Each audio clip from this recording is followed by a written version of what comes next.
na tôi yêu cái chân dùng về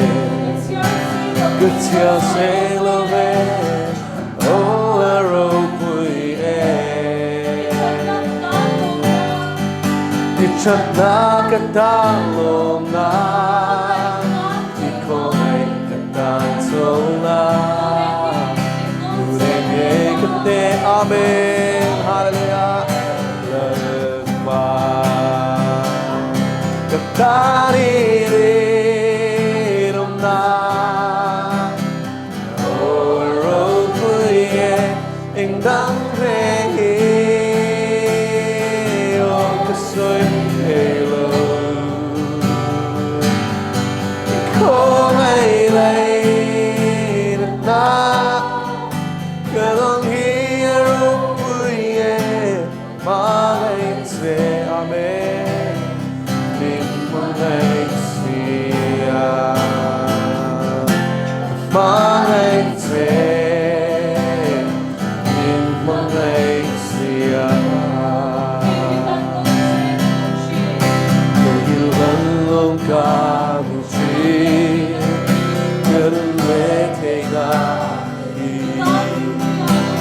ta rin tuya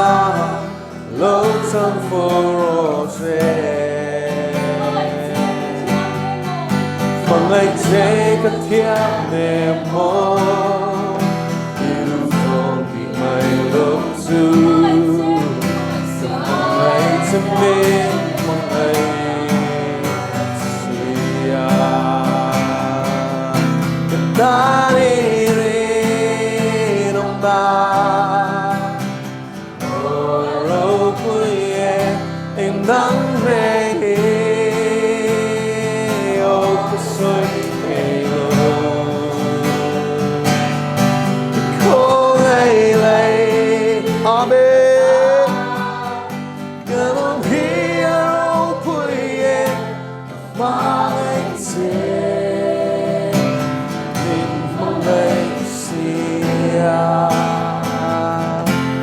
mà anh sẽ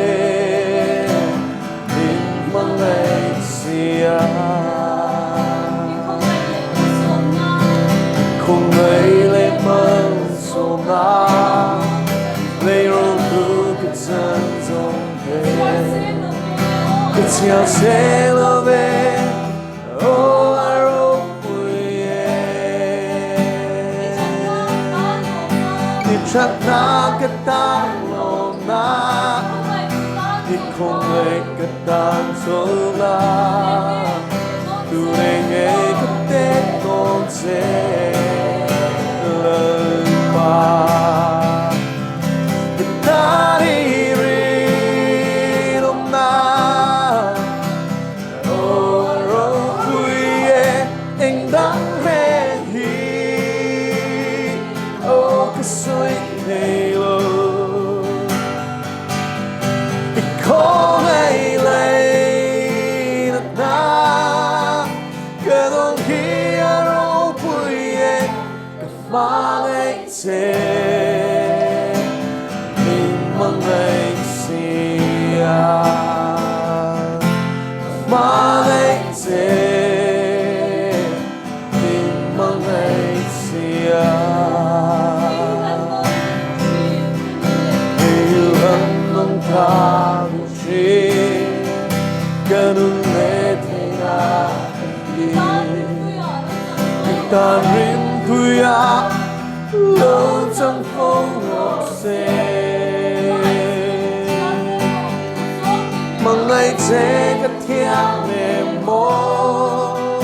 yêu thương thì mày lâu chưa gặp mang ngày chân mình mang ngày xìa cái ta đi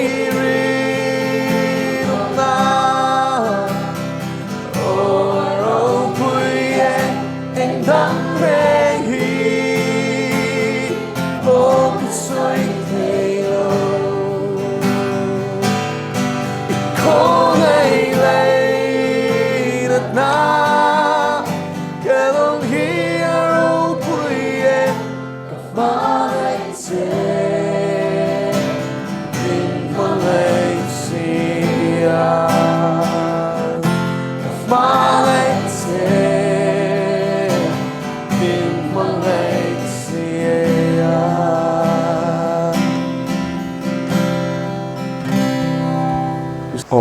size o ka sei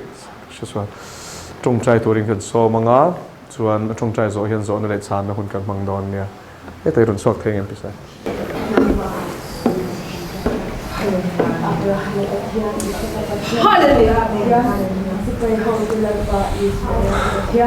Lele van lal ver li so Krista min pe at to an min pe tu kan pa ro pe le tiang hin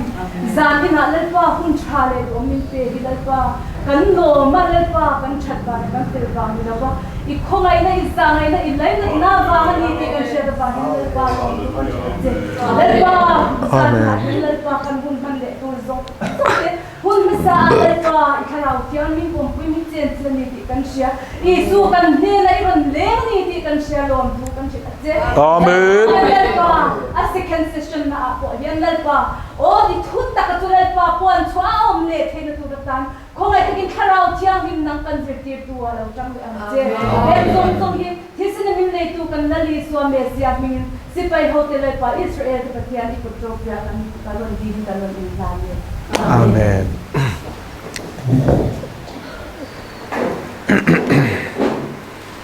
Tuna chuan du piang tan pathian thu atang le athu khai kai noi te pon yang chu atang in zona zo chan thei to e 오늘 에 메이킹 그 관타 다 실도 저번에 저 맞아 가서 좀 거기야 저 맞아 어디 아이 또 가서 내 잠깐 돼 있어요 봐 막 이 간내야 공부하게 저희 내가 우리 pastor kan kupwana upa samdi pali tekha dan atu pa samdi pali tekha sentir so pati tele nam so pati te ani atia chu adi thia nge te kha ol ai tala chanta ka kan se ni bangkan chuanin ka zona pati na chuan still la ko mu sia me ya chuta chuan nang yum si a ti kha ti se ya sa te nge thi la thang ko chuwa I anom po ya chuta chuan dal pan na no ti se ni mi to ko kha ti ka zona pati na ta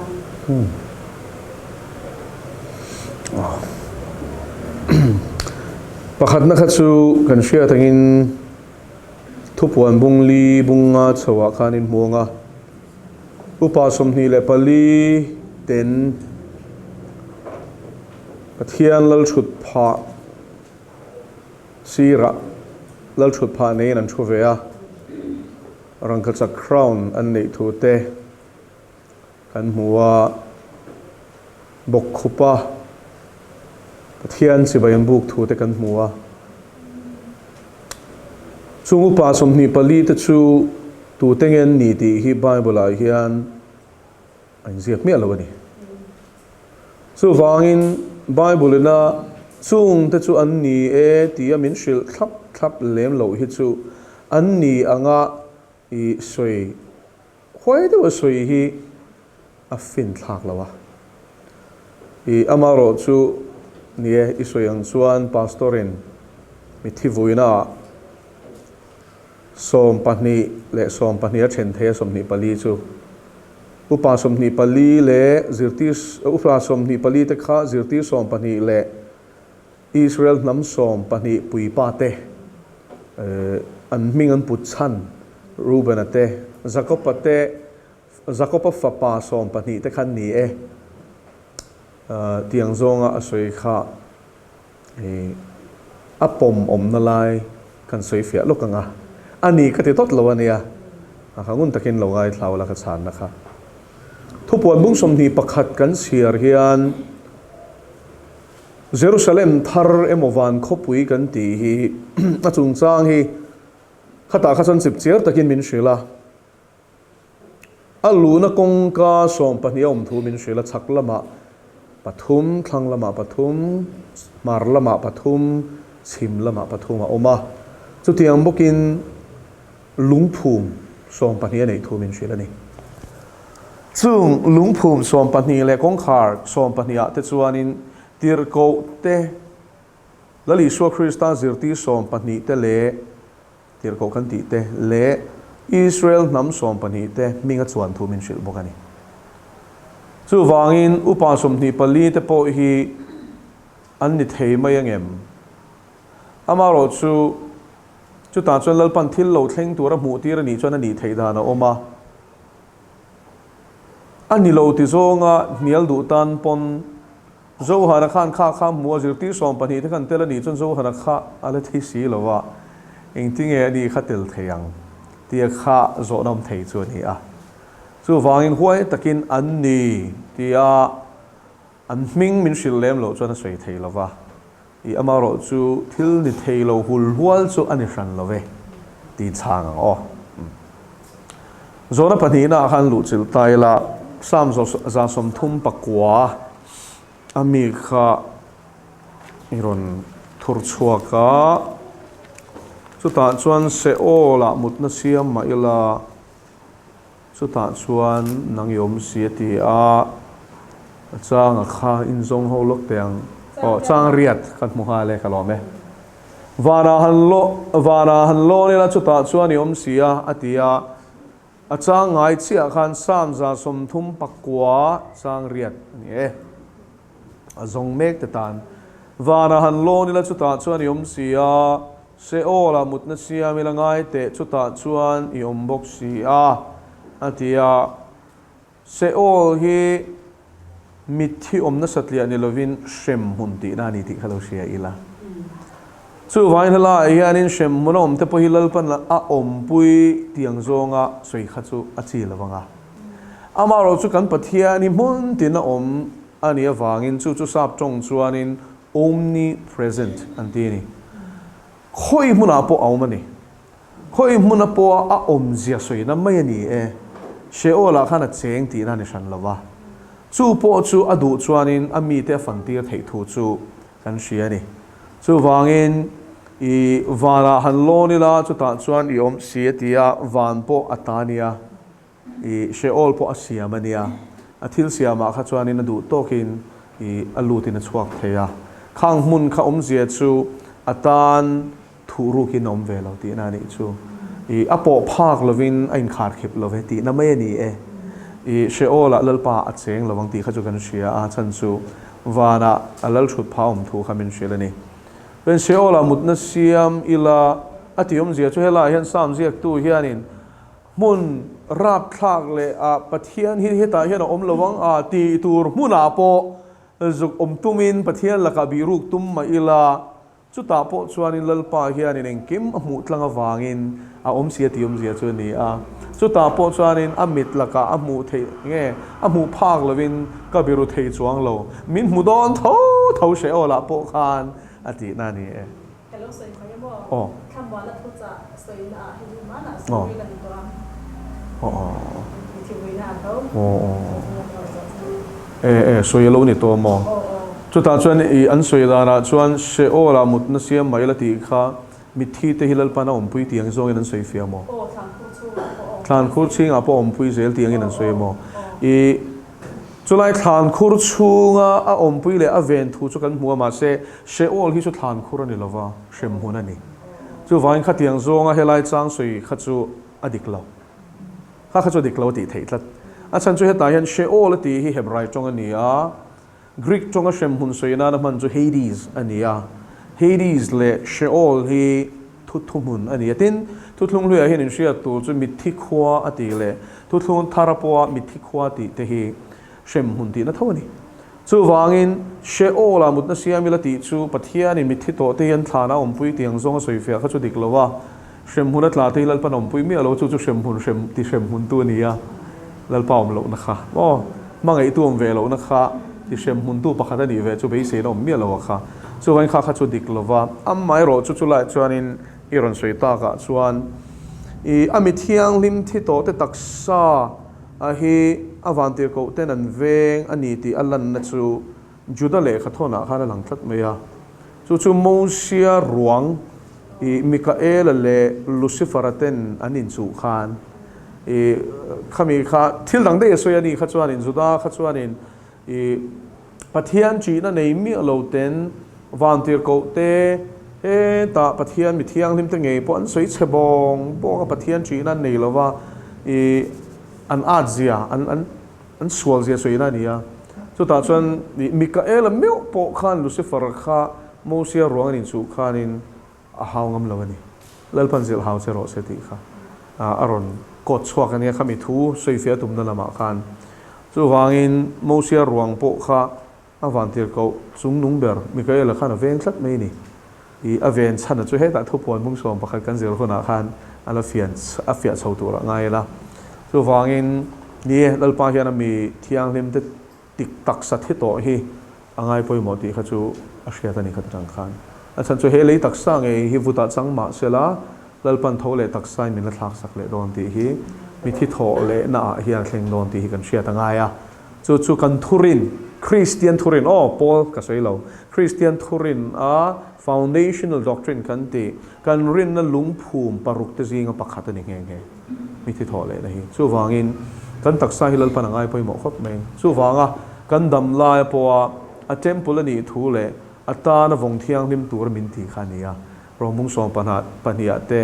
I in thoina nung le thiang lim le pathian lom tlang ni turin engmo in real roti mi alo in taksa chin lana ka nge ne chu ti ni so in he taksa hilal pa ta na vong thiang lim hi apoi mo lu to kani chu chan nam na tur tan po na poi mo ti kha kan thredon nia vale afiam afiam rồi về lúc mà Mathaya bung ruk chang su hi taki Mathaya bung ruk som ni pani kha ke wang ule Bible tak sakhon var chu mi thi ani chu chuan imit apim chuan I taksa pumina a em swa kang imit achhiat ero chuan I taksa pumina thing zo ve kang chu chuan I chunga em chu thim ni sela thim cho ban sa do em ni chang hi mi tu ti hi kharau mi lam pang asoi na nge ti kha lo shi ka sa mo zo ta sa khon ba ti tak khon ju chi kha cho na do le che ka lo ma ai sai thawa pathian le sum ti a hian chang ti hi bali tu man thon tu pa hi rong an bo tom thei lo pakhat point pakhat an duang ani lo le pakhat chanin pakhat an pu silang pathian le sum rong in bo tom thei lo ve tia le riswa tu senya tu man ho tu pahia tia khan ta he ringa han pathian le sum kha ho tu sham ve ani na seya tu ta chuan a to vera a chang to vera khan pathian le sum rong in bo ko thei la ve ti hi pathian rong bo na chuan sum ngai se ti zo han tu ngai ko shana te ko e ben bo ko chu ni me ya ani na dik tak le ni sang na so ya tu kha alle zo na poi mo tak ve ron zo ta sang som ni pani le ni thum hi ni e heti han siar mai chuanin enge soi tum le enge heta hian li suan min zir tir tum le ti mai tur ani a an siar nge mathai bung ruk chang som ni pani le chang som ni pathum tak sakhon war chu mit hi ani atiom zia chu kan mit awar chuan kan mit a that chuan kan mitin khua mu chuan itiang kan tak sapum khai eng ani chu ni eng ma selain ka mita del tlat chuan a eng ti ka hredon lo kare nom lo ma selangin a thim reng thowa adang lam don chuang lo ni chu kare nom le om lo te ni chhuwa lo te chhun nge ni zana ni te kha eng ma ka hredon lo ani eng wangin mo ka mit khua awar lo chuanin ka taksa kha a eng lo ani eng om zia ka hrevel ma selangin mit amena mita that chuan I engkim kan hu fi ani tro taksa khon wa chu mit hi ani atium je chu ni e chu ti sa thila aron soi ma sa phot ani chu ti chuan I mit a fim chuan I taksa pu mena eng chhuak ang ti kha chu kan hre thiam vek tro om je chu mit awar na chuan kan kal na tur chin kan mu lom khwar khurom om chuan tu man kan dai thur lawang mo kan pe hel don ani chu tiam bokin ran e kam ui ek te om chuan tu man kan rap thoi don lo ani a hel na kan zong don ani chu wangin pathian thu ina helai min zirti chang som ni pani na khan taksa lam le taksa ti samit asaina ni chu ti samit asoi phota ni thumna chuan imit achia te ro chuan I taksa apomin it a thim zo ve kang kha chu kan hre thiam to tero imita del chuan eng ma khoi mu don lova itan chuan thim ani reng don ti na ni chu taksa pum pui kha a thim don ani chu ela taksa pum pui soyum je che te mit an met hian men hian kan ria tu chu hey physics kan zir chuan in mit eng a hi mit a hian a lu ta tro a refract ta chuan in he ta brain a khanin a in register ta chu mi atang chuan thil om zia kha kan man ani chu chuan eng mit atang a lut hian in thuak hi fana chu chuan in a om zia kha a lo clear sang ta tin mi ta chang hian in rong shia chan na te thil chi sang mak khop me pathian an kan mi ta siam dan ro pui da ni mo mi chan chin rengot poi soi thama oma chumi a chuan in eng a lu dan te he ta kan thua ka a in register dan te khang zong zong kha au mani chu vain i taksa pum pui ti kha chan chunga hian mi ta chang hian eng hi a lu ta ni ma se kha del si chuan i a thim reng don ani chuan taksa mit var le thim ina kan taksa puma ngonga nei dana soifia nuwa a soitum taka luta hian te ta ni lalpan chu ti chuan i chung eng chu thim ni sela thim chu avana sadon e mati ta dei me ni chu helai hi chuan in mit lampang a soi to lo reng reng i chung eng chu thim ni sela ti mishing kharau hi anun chuan a enga a thi chuan a thim tharau chu kan nei zek piang thar le thar lo dang lam na chu a thara tharau chu annunga a eng ani chu wangin chu tharau thiang pathian tharau thiang limina lali swala le chandam tu pom wanga a tharau chen sil ni dar ka second la khan a tharau thi to kha tharau thiang lim chuan ati nun sakani chu tharau thiang lim zara chuanin misual ani thu ai muwa atenom zia bol ho zia tu ma shil fia ngai lo ven mu fia phot voi khat ruti wara ti khain thia me rai mi kha ti chuan van thil pe ka te ma tharau thiang lim chen sil na pathian ne mangai zia te aswal tam tak ashia chwa war chap zoi lal pa ne ngai dam di la kha lal pa ngai dam ti khan shele a van thil pe ka tem ti chuan chu tiang chuan tharau thiang lim chan ti rin om chu wangin i tharau thiang lim nei te hi an chung ril lam eng ate chuan nia chumi ni lo chu eden bo chiat na ta kha mishing tharau hian pathian ne na in zom na kha suala wangin a cha to wangin suala wangin a chatani ti hi khwengin ziak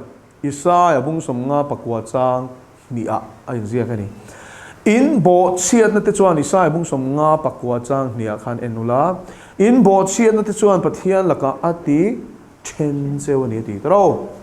chu wangin he ta adama bo chiat na wang khan atha te zong song tharau chuan nei ve feka ma selangin pathian ne na in zom na nei mi alovin an piang ani chu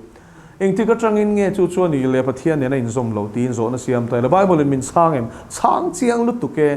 sam som nga paria chang thuma chuan ti hian ati le ni sam som nga paria chang thuma chuan mi suak sual chu anu pum chunga chang renga pathian laka thenin a oma ti ni chu en nu na min pai lai chang to po khanin kan tharau le pathian tharau hian in zom na lo nei lo dei to ni chu sual sa piang kan ni ti hi chiang em ti khan chu ti hian lal davida chuan in sam som nga pakhat changa chuan ron soi le a kanun kholo na dinin ka oma kanun sualin mi pa ya ati kholo na le sual pai kha chuan pathian a zom lo ni chu a zom lo wangin a tharau no sen tharau po kha thi sai na ron piang ani in shu thia mem pathian ne in zom na nei lo thim sa ni chu vai no sen wi do sual pol shelo mo kan ti hi sual in a fan dei to sual in a fan to kha i hring chua ka ala pui tling lo mai ni alo lian tel langa ngai na hria thuna hian a ze dik tak apian pui zia tharau thi to zia kha aron lang don chau thuoi lo hi zir ti rangai mi lo ama khanom sa lulul hi zir ti rangai mi lo ama khanom sa chu wangin ipiang thar tur ni lal pan min ti hi isu thiang teang u tharau thiang lim mi na anei lo chuan a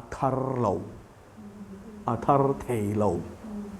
a tharau thi to ina pathian du zong ti tum khan a thei lo zia she chiang tel tel a chan chuan nung chung ril kha eng ni lovin thim in a lua wangin pathian thu chu eng ani sia eng a khan nung thei lo rem rem he thu kal zong lirin anun kha chuan nun a chak si ni chu thil thati tur she ma sela rombung sari soyang khan ati thei lo re reng tok me ni chu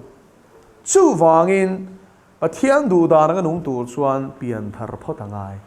a thu oi tur chuan pian thar photangai ta ni chu chu mi thu chu ni helai la li chuan a soi chu ti chuan ni chung eng chu thim ni sela eng tur kha lo thim si chuan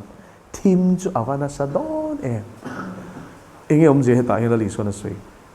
an kha raw la nung velo kha raw thiang nim chang velo te chu pathian thu hi shil mai la an she thiam thei lo re thuak lama mi fing tak IQ sang tak nei po ni sela Bible hi an she thiam thei lo re pathian thu shil te man thei lo re chu a pathian ni na min a fin fia na min pe kha wangin chiang em mai hi chu Delhi University BA azir lai po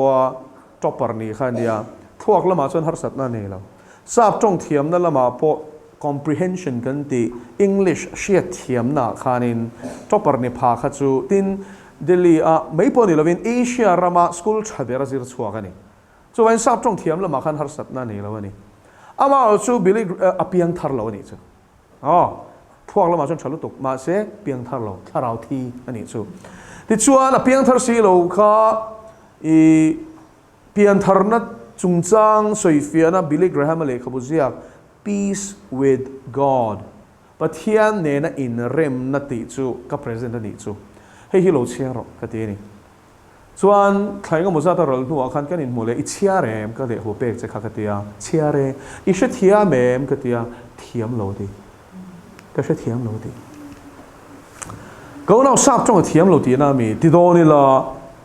no pang te ani atanga sap tronga education ne ani mo Asia rama po school chaber te zinga langpha azir chuak ani ya sap trong thiam lo lam pang thil ani lo tlat BA a po to paran the chu ani chuan enga tinga sia thiam thei se lo a thara wala nun lo wangi tinung tu thara ve na kha thu kha ama ti nun lo chuan a she thiam thei re lo ti kha korin thon khat bung nin min shela di chu lalpa chu fakerom ro se chu vain helai hianin chu ti chuan ni chunga eng chu thim ni sela thim chu avana sadon ma ti hi chu chom zia ni kan chunga eng hi thim lo chuan a poi don lo tu aum je dang soi fia liang kan chunga tharau thiang lim hian min chua san a vai chuan ava thim don ve ati na ni bok chu vai mi piang thar tan vau khan na ni bok hi tharau thiang lim tel lo chuan mo eng ma kan te thelo ti hi siang u eng ma ti thelo pathian thui mo sheker kur mala mai sia jong so she mala tharau thiang lim na chua san to chuan I zom thei chuang mi lo chu ni mai so lang deuh khan mo pathian poi soi tur khanin I che to me don ni chu vain helai hianin kan chung eng hi a thim lo nan ho ut tran ni lang u chang som ni pali tu man ho tu pani rong an bol kop theilo a chiang te ro pathian le setana rong a bol kop theilo pakhat huain pakhat an duang ani lo le pakhat chanin pakhat an musitang pathian le engmo sum rong in bol kop theilo ti tro theilo ve ti a theilo chiang bokani helai hianin sum nei atilawa sum rong bol a soina ni chu sum hi ama chuan suala ni lo sum ngai nat ero chu suala ni ka thiam em chu om zia chu FSC bunga chuanin duam na hi milem biak na ni atiem chu van mi na sum du huama sum ringot chila sum ringot chun le zana ngai tua a hai lu thei dan ringot a buaya chumi ringot chumi buai ringot a buai chuanin pathian rong a bol thei lo chiang sani chu tro pathian rong bol turin sum kan momo siang ting ni ta ko nau teu heta hian a soyom zia hi kan man fu ngai pathian rong bol tu te hian pathian hausak na ren rual lo hian chen zo thin ani lalpa chu fakenom ro se sum an belawa pathian an bia a sum chu pathian in a pe mai sum be tu te chuan pathian an be ve thei mi lo thung chu chu ne lai so yom zia chu sum be tu kha chuan suma pathian a lom suma pathian chuan pathian nung hi pathian lo ti na ni chu wangin shem huna pandon tu an ho tu pathi rong an bol kop thei lo eng wangi heng thu te zia kan ti chuan in farisai te kan duam lu tuk an duam je mun sanga chuan in mun danga chuan soi ni la li chuan chu vai nan duam em mai sum hai lu te an ne lai tholong khat tho tok tok selan dua kha an ne wang khanin chung mi duam ho chuan in khwan pu thin lo ani chu pathian rong bol anga lang si in pathian rong an bol mi alawa sum rong an lo bol de tin helaya sum ati hi mamona ani engmonia mamona ani chu hausakna emo riches ti in a le len thei ni chu en mi na khovel thil ringot ngai to a khovel nom si bol te khovel roll o te khovel in rope te khovel motor cha te khovel engkim mai mo akan soi vek seng lawang tv te gadget thar berte computer thar berte laptop thar berte thom no thar berte berte kha ringot kha boy pu ni chuan pathian no bol khop the bol thei don lo ti na ni chu wangin a thei lo ti chu thei lo ni mai tu rong nge kan bol don ti kan thlan ngai ni chu pathian nge sum pan doi thak takin tun lai mizoram a chuan mitam takin sum rong hi kan bol zo tlat to ni nadi ke sum ringot kan bol tu kan chian pan na soi lom awa po sum dong ani o ma se sum kha pathian lo sum dong ani ma se sum dong chung hian sum pathian lo inom thei tlat dal ba chu fakelom ro se pathian chu ina ne na sum don thei tlat ei zon na mo ve a sum don na chan ani Delhi kanom lai ni Mizoram kan jin chu khoya mai poi han le la anti ti tui ber chu sum hi ni ti lo pani apo kan chung te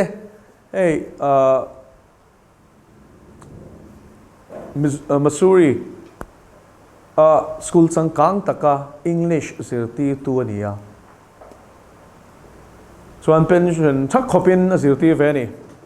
a hong experience a nei tha sia sap tong a thiam sia ta chuan ai zol nu ho then khal khan thu ron an lo pe ni o me school hong vero a lo tuk an enge school an hondu na chana kha a top to lu tu ka ni chu kan ram hi ve oma education tha kan pe ka ngai ti kha ni to lo shim sum ringot an ngai to ti na ni chu ri thiam em ti khan so in sum ringot mi na biak to chuan in pathian nunga be to lo